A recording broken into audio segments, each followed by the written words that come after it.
In a computer program, every value is just a sequence of bytes. Types help the program interpret what those bytes mean. So for example, is a value an integer or is it a pointer to a function? In object-oriented languages, there's a zillion different types. So users can define their own types. And there's two approaches to typing. There's weak typing and strong typing. In weak typing, an object's type is determined implicitly by what operation you're trying to do to it. In strong typing, the programmer specifies what an object's type is, and that constrains the operations that can be done with that value. In this video, we're going to go through an example vulnerability that weak typing can induce in a program.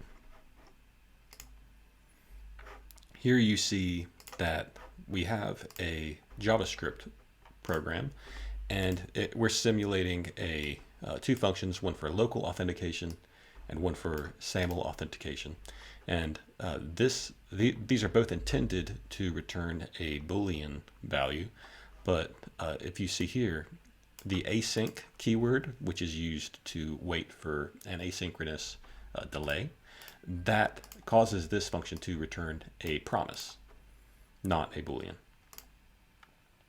So here you can see this program, it uses both of those login functions to determine whether a user is logged in or not.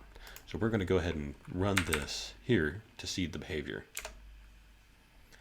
So here you can see that for local authentication, it works as intended, but for the SAML authentication, it has a fail open condition where both logins succeed, even the one with incorrect credential.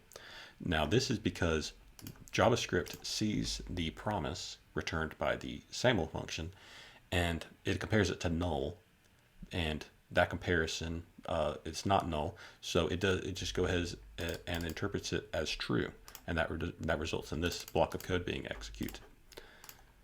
Now here we can see the same kind of logic implemented in TypeScript. So TypeScript is strongly typed versus weakly typed like JavaScript.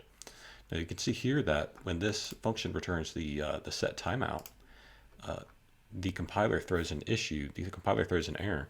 So it sees that we've declared it as returning a Boolean, but in fact it returns a promise where you await that promise and you would get a Boolean.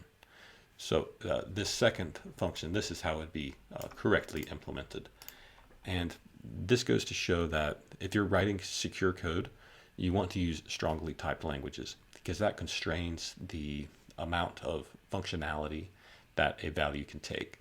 So it'll throw an error if you're trying to use a promise where you should be using a Boolean, compared to weak typing where it'll just go ahead and implicitly determine the type of that object at runtime.